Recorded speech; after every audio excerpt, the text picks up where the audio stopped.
Pria ini memaksa seorang wanita sehingga membuat dia merasa sangat ketakutan. Dia mengatakan bahwa sang wanita harus membatalkan niatnya untuk menjadi wakil rakyat atau dia akan menghabisinya. Mendapati ancaman itu, wanita ini menangis. Sedangkan Prabowo tidak terima karena saudara perempuannya sudah diganggu dan diancam.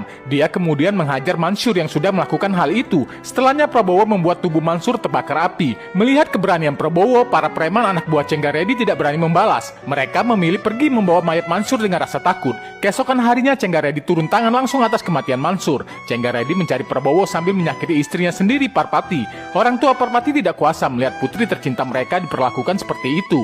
Masalahnya Prabowo sedang tidak ada di rumah. Untuk membalas sakit hatinya, Cenggaredi telah menghabisi salah satu orang kepercayaan keluarga Prabowo, yaitu Fatibi.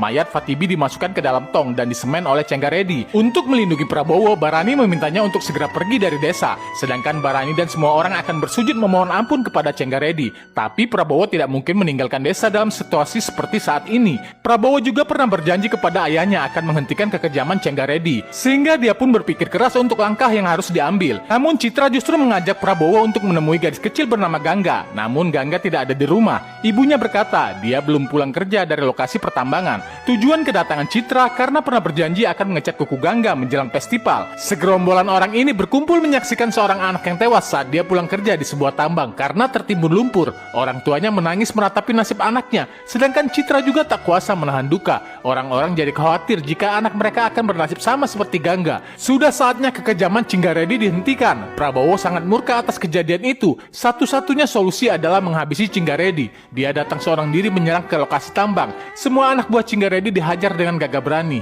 Tidak seorang pun dibiarkan kabur. Tidak lama kemudian musuh utama Cenggaredi datang sendiri. Kemudian duel maut pun terjadi. Prabowo dan Cenggaredi saling menyerang satu sama lain. Dengan mengerahkan seluruh kemampuannya, menghabisi Cenggaredi adalah tujuan utama Prabowo. Apalagi Cenggaredi telah melenyapkan ayahnya. Saat itulah akhirnya Prabowo berhasil mengalahkan Cenggaredi sehingga dia pun binasa. Orang kejam itu akhirnya pun meninggal. Beberapa bulan kemudian, Prabowo kembali ke kotanya. Prabowo sangat kagum kepada ibu angkatnya yang telah membesarkan dia, seperti anak kandungnya sendiri. Tanpa diduga, rahasia paling besar terungkap.